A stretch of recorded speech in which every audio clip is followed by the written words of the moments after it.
Well over 2,000 miles apart, until she went to court, Edna Schmieds had never even seen Sanjay Williams. Williams, key to a scam that sucked up her life savings. They're pretty convincing, you know. I don't know how they had got me to do all this stuff. It started in 2011. Someone named Newton Bennett called, said she'd won millions in the American Cash Awards. She paid money to middlemen in the US trying to claim that prize. Small sums from time to time, but a big tally. Over 450,000 US dollars, 54 million Jamaican.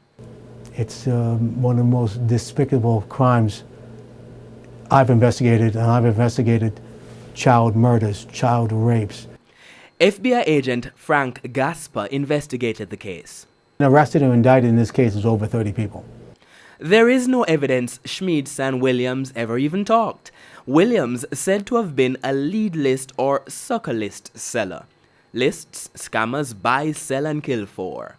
Lists of people who fill out sweepstake offers that come in the mail. These are the most convincing type, I believe, because they would normally remind the victims that, listen, you filled out this sweepstake form.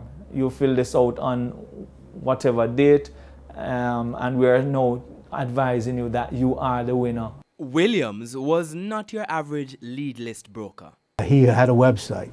He had customers. He set up a bank account here in America. He set up an organization here in America to receive the funds. And he did that to scam the scammers in Jamaica. He didn't want the scammers in Jamaica to know that he was Jamaican. He had over 400 customers in Jamaica, and not only in Jamaica, but in Costa Rica. There's a lot of these scamming going on in Costa Rica, and a lesser extent is he had customers in Canada too, who were buying lead lists. Prosecutors say Williams sold lists to a local lottery scamming operation, the people who scammed Edna and many others. Williams would be nabbed when he traveled to the US because the middlemen in that country were ripping him off. This building behind me here in Bismarck, North Dakota, was ground zero in the Sanjay Williams case, not just housing the offices where state prosecutors would prepare the case against him, but also the courthouse where he would finally face some of the victims affected by the lottery scam. It took months to piece it all together and get it to court. You get a set of 5 victims, and then they're sending money to a certain bank account. You get the information from the bank account, you find 15 more people. They'd find many more than 15. Claire Hochulter was the lead prosecutor. In our case alone, among the 70 or 80 identified victims, we found that they were victimized to the tune of over $5.5 million. Months of preparation, weeks of tearful testimony. The people who were victimized in this case are humiliated. They're not only financially wrecked, penniless in some cases, but they are completely humiliated.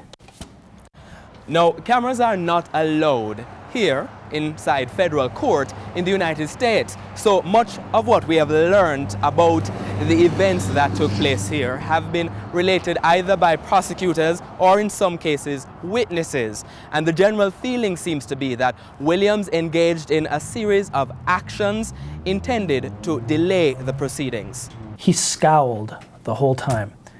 He would interrupt his lawyer. He would interrupt the judge. He, in front of the jury, would start arguments with his lawyer. Then there was the day he collapsed in court.